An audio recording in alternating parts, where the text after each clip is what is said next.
நெல்லை மாவட்டத்திலிருந்து தென்காசியை தலைமையிடமாக கொண்டு புதிய மாவட்டம் கடந்த 2019 நவம்பர் 22ஆம் தேதியன்று தொடங்கப்பட்டது.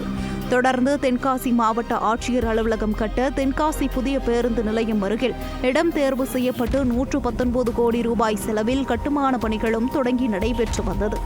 6 மாடிகளுடன் பிரம்மாண்டமான கட்டிடம் நவீன வசதிகளுடன் கட்டப்பட்டு தற்போது பணிகள் நிறைவு பெறும் நிலையில் உள்ளது. இதையடுத்து ஆட்சியர் அலுவலகம் விரைவில் திறக்கப்படும் என தென்காசி மாவட்ட மக்கள் மகிழ்ச்சி கலைந்த எதிர்பார்ப்புடன் காத்திருந்தனர். ஆனால் கடந்த சில நாட்களாக ஆட்சியர் அலுவலக கட்டுமான பணிகள் நடைபெறாததுடன் புதிய கட்டிடத்துக்கு செல்லும் பாதையும் மூடப்பட்டுள்ளது. இதற்கு புதிய கட்டிடத்திற்கு சுற்றுச்சூழல் அனுமதி பெறாததே காரணம் என கூறப்படுகிறது. இது தொடர்பாக ஒருவர் உயர்நீதிமன்ற மதுரை அமர்வில் வழக்கு தொடர்ந்த நிலையில் சுற்றுச்சூழல் துறையில் அனுமதி பெற்று கட்டுமான பணிகளை தொடர நீதிமன்றம் உத்தரவிட்டுள்ளது. இதனால் தென்காசி புதிய ஆட்சியர் அலுவலக கட்டிட பணிகள் நிறைவு பெறாமல் கிடப்பில் போடப்பட்டுள்ளது. இந்த பகுதியில் மாவட்ட தலைமை மருத்துவமனை, மாவட்ட பதிவாளர் அலுவலகம் என மாவட்ட அலுவலகங்கள் நிறையா இருந்த நேரத்தில் மாவட்ட ஆட்சியர் அலுவலகம் கட்டப்பட்டு திறக்கப்படாமல் இருக்கிறது.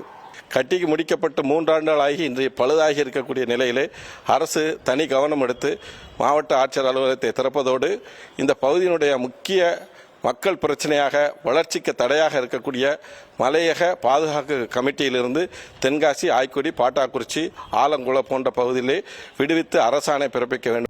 தற்போது தென்காசி மாவட்ட ஆட்சியர் அலுவலகம் ரயில் நகர் பகுதியில் உள்ள பொது விநியோகத்துறைக்கு சொந்தமான கிட்டங்கியில் தற்காலிகமாக செயல்பட்டு வருகிறது. இது சிறிய இடம் என்பதால் இன்னும் சில துறைகள் நெல்லை மாவட்டத்திலிருந்து தென்காசிக்கு மாற்றப்படாமலேயே உள்ளது. இதனால் அலுவலர்களும் மனு அளிக்க வரும் மாவட்ட பொதுமக்களும் நாள்தோறும் அலக்கழிப்பை சந்தித்து வருகின்றனர். மாவட்டம் பிரிக்கப்பட்டு 6 ஆண்டுகள் கடந்தும் இந்த அவலம் தொடர்வதாக அவர்கள் வேதனை தெரிவிக்கின்றனர். மாவட்ட ஆட்சியர் அலுவலகம் கட்டப்பட்டு திறக்கப்படாத காரணத்தினாலே மாவட்ட ஆட்சியர் அலுவலகத்திற்கு கீழே இருக்கக்கூடிய பல்வேறு அலுவலகங்கள் எங்கெங்கு இருப்பது என்று கண்டுபிடிக்க முடியாத ஒரு அவல நிலையில் இந்த பகுதி மக்கள் இருக்கின்றோம்.